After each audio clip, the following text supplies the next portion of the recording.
सबसे पहले तो डिप्टी सीएम विजय सिन्हा का काफिला गांव के अंदर जाने से रोक दिया जाता है और उसके बाद डिप्टी सीएम के काफिले के ऊपर जो है वो पत्थर के साथ साथ कीचड़, चप्पल, जूता, गोबर सब फेंके जाते हैं और उसके बाद भी प्रशासन वहां पे कुछ नहीं कर पाती। और जब ऐसा लगता है डिप्टी सीएम को कि वो गांव में नहीं जा सकते तो वो अपना काफिला मोड़ते हैं और वहां से निकलने की कोशिश करते हैं। इसी दरमियान आरजेडी के एमएलसी अजय सिंह पहुंचते हैं और पहुंचने के साथ ही दोनों में भिड़ंत हो जाता है, खूब बहस होती है, कैमरे में सब कुछ रिकॉर्ड होता है। और उसी दरमियान डिप्टी सीएम विजय सिन्हा का यह कहना है कि ये जो एमएलसी साहब हैं ये तो दारू पी के आए थे। अब सोचिए जरा कि उस बिहार में जहां 2016 से दारू बंदी है, एमएलसी साहब दारू पी के आके डिप्टी सीएम साहब के साथ बहस कर ले रहे हैं। गजब, वो भी तब जब यहां पे आचार संहिता लागू है। पूरी कहानी आपको बताएंगे तो आपको लगेगा कि भाई साहब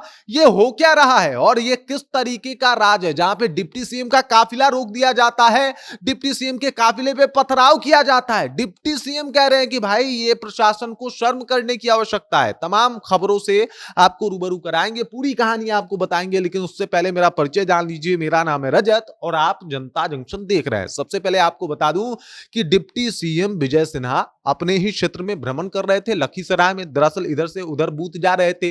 इसी दौरान उनको फोन आता है कि नदियावा गांव के कुछ बूथ पे जो है जो दलित और महादलित परिवार के लोग हैं उनको घर से नहीं निकलने दिया जा रहा, उनको वोट डालने नहीं जो है वो दिया जा रहा है। और इस खबर को पाते ही तुरंत डिप्टी सीएम साहब जो है वो निकल जाते हैं अपने काफिले के साथ उस गांव में। लेकिन मजे की बात यह है कि गांव में घुसने से पहले इनके काफिले के ऊपर जो है वो ढेर सारा कहीं ना कहीं गोबर, कोई पत्थर फेंक रहा है, कोई चप्पल फेंक रहा है, कोई जूता फेंक रहा है। इस तरीके से डिप्टी सीएम के साथ होता है और डिप्टी सीएम फोन मिलाते रह जाते हैं। प्रशासन मौके पे उस वक्त तो नहीं पहुंच पाती है, लेकिन जो उनके साथ सुरक्षा कर्मी थे और बाकी जो गार्ड थे वो वहां पे मौजूद हो जाते हैं और तमाम तरीके से उनको जो है वो कहीं ना कहीं बचाने की कोशिश की जाती है। भीड़ और डिप्टी सीएम के बीच में ये पुलिसकर्मी ही खड़े थे, लेकिन फिर भी जो डिप्टी सीएम साहब हैं कह रहे हैं कि भाई ये जिले के एसपी साहब जो हैं वो ठीक से काम नहीं कर रहे। अगर ठीक से काम करते तो ऐसी स्थिति नहीं बनती। ये कौन सा समाज है और किस तरीके से आप लोग चुनाव करवा रहे हैं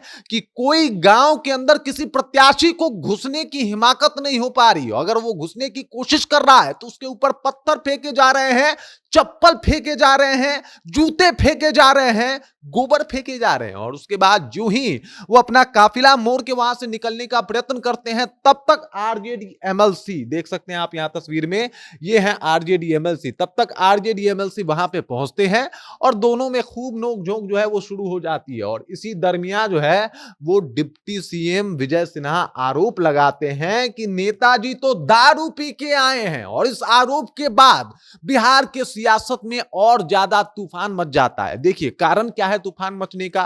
पहला कारण यह कि बिहार में 2016 से दारू बंद है। दूसरा कारण यह है कि यह चुनावी महीना है और तीसरा कारण यह चुनावी दिन है। चौथा कारण कि ये आरजेडी के एमएलसी थे। भाई अगर ये पी के बाहर घूम ले रहे हैं तो ये तो बहुत बड़ी और बहुत शर्मनाक बात है। ऐसा कैसे हो सकता है? और इसी बात को लेकर बिहार की सियासत पूरा गर्मा गई है कि भाई साहब डिप्टी सीएम से बहस हो रहा है, डिप्टी सीएम का काफिला रोका जा रहा है और जो नेता आरजेडी की तरफ से आ रहा है वो दारू पी के आ रहा है। और ये सारे आरोप खुद विजय सिन्हा ने लगाए। मतलब वो कहा जाता है ना कि जिसने खुद ही सब कुछ झेला है तो फिर दूसरा क्या ही कहा जाए। अब ये खुद ही आरोप लगाएं कि भाई साहब पहले काफिला रोका, पथराव हुआ, मुझे फोन आया, मैं गया, मुझे जाने नहीं दिया गया, मैं काफिला मोड़ा तो यहाँ पे जो है वो आ गए डिप्टी ये जो है एमएलसी साहब अजय कुमार सिंह जी। और अजय कुमार सिंह जी ने खूब बहस किया, खूब इन दोनों को रोका गया। भाई साहब इन दोनों को रोका गया है, दोनों की तरफ से देख सकते हैं पुलिस जो है वो बीच बचाव में आ गई है,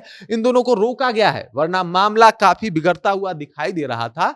और इस बात की अब चर्चा भी हो रही है कि देख लीजिए ना भाई साहब किस तरीके से चुनाव हो रहा है, प्रशासन कितना कहीं ना कहीं कमजोर हो गया है कि इस तरीके की तस्वीरें देखने को मिल रही है। एक जगह से नहीं कई जगहों से ऐसी तस्वीरें आई है, किसी प्रत्याशी पे हमला हुआ, कहीं पे किसी वोटर को पीट दिया गया, ऐसे ऐसी खबरें आ रही हैं। और ये खबरें सीधे तौर पे जो जिला प्रशासन है और साथ ही साथ जो चुनाव आयोग है उससे स्पष्ट सवाल पूछ रहे हैं कि आखिरकार दोष किसका? क्योंकि अब तो डिप्टी सीएम ने भी कह दिया है कि एसपी की वजह से ये सब कुछ हो रहा है और एसपी साहब कुछ कर नहीं पा रहे। बाकी इस खबर, इस जानकारी को लेके आप क्या सोचते हैं?